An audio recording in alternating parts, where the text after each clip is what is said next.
هلکه اختره زه درسه ولاړم دا لور یې راپورته کوي د پیسې خو نور کوي دا لور یې راپورته کوي سیده یې ډېرې له راولي زه د ورې انتظار کوم سمه ده ما نورې مه کوئ لاکې ورور هلکه اختره هغه خدایران په اکا پیسې دې راوړې که دې نه راوړې یعنې دې راکړي دا ډېر شرمېدلی سړی دی که څه سر نه خلاصي ملک صاحب ته ورغلی یې نه درکولې دوه واره ورغلی ملک صاحب سر لا نه خلاصي څه وایه او دا ډېر بې شرمه سړی دی ته درځه زه نن درسره ځم دی څومره پیسې نه درکوي صحیح دی درځه درځئ ګر درځئ درځئ ملک صاحب درځئ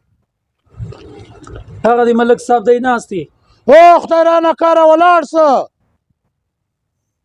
خدایرانه که ته دا زما پیسې ولې نه راکړې کومه کیسه دې په مخ اخیستې زه هلکوان در راواستوم ته دا پیسې نه ورکړې خیر دی ملک صاحب څو ورځې راته ودرې ډېر سخت مجبور یم ستا پیسې به درکړمه چیش در بې کمه نن زه پیسې غواړم زه د دغه دپاره نن راغلی یم زه دومره خر پلتونه یم زه تاله راغلی یم بغیر پیسو به ځم زه نن پیسې غواړم که د هر ځای زه بغیر پیسو نن نه ځم ملک صاحب ډېر سخت مجبور یم څو ورځې خولې راته وځه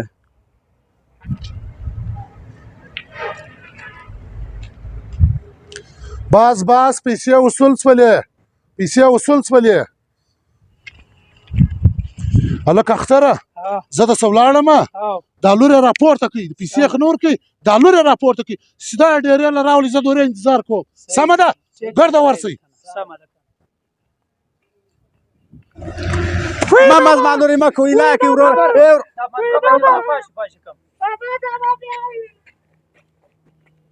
نو ته چې دغه ملک صاحب د نجلۍ سره نکاح تړې آیا د نجلۍ رضا په کښې کې ده که نه د نجلۍ خوښه ده چې د نکاح ستا سره وتړم مولوي صاحب ګرده پیسو کیسه ده چې پیسې لرې د نجلۍ رضا یې ملک جي دا خو سنت طریقه ده بیا هم د نجلۍ رضا په کښې کې ده که نه ده په کښې کې زه د نکاح در وتړم مولوي صاحب ته خپله نکاح راوتړه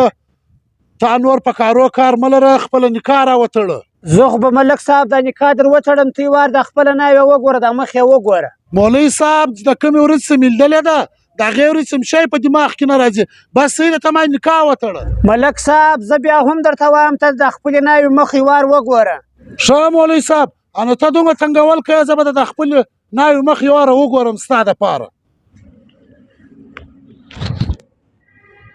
وی دا خو زما لور ده و ملک شي دا ستا لور ده دا ستا لور راره ماله ول زما پلار پیغله نجلۍ راوستلې ده د هغې ژوند په خطر کې دی و ما ته یې وویله چې مولوي صاحب خدای به کوي ته به کوې د نجلۍ ژوند وژغوره نو ما و دا ستا پیغله لور راولاړ سو دغه کار مې وکړ ستا سره موږ که چیرې د هغه هلک سړي سترګې روړې شوې په مولوي صاحب څومره سخته ګناه راڅه کېدله توبه خدایه توبه لورې ما معاف کړه ما څه ډېر غټه غلطي شوولې دا غلطۍ څه زه ته یې بچاو کړم توبه مې د بله واره به زه دا تره غلط کار نه وکړم توبه ملګرو امید کوم چې دا زموږ دا کوچنی کلیپ ویډیو به م خوښه شوي نو زموږ ستۍ په معاشره کې دغه تره ډېرې دغه شوي دي چې پیغلانې نجونې سپین ږیرو کسانو ته یې ورکړي او د هغې ژوند ور خراب کړي نو زما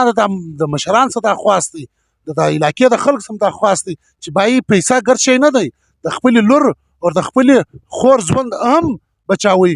دا خالي دا نه دی چې تی بس د پیسو په لالچ باندې خپله پیغله لور یو سپین ږیري سړي ته ورکړي پرېک خان ته به دې میسج کې څه وایه زه هم دا وایم چې زموږ اکثره وخت چې پر چا مې پور باندې د هغه یو تورسري ته لاس ورواچو د هغه عزت ته لاس ورواچو باید آیا موږ د دې څخه ډډه وکړو موږ دا شی ونه کړو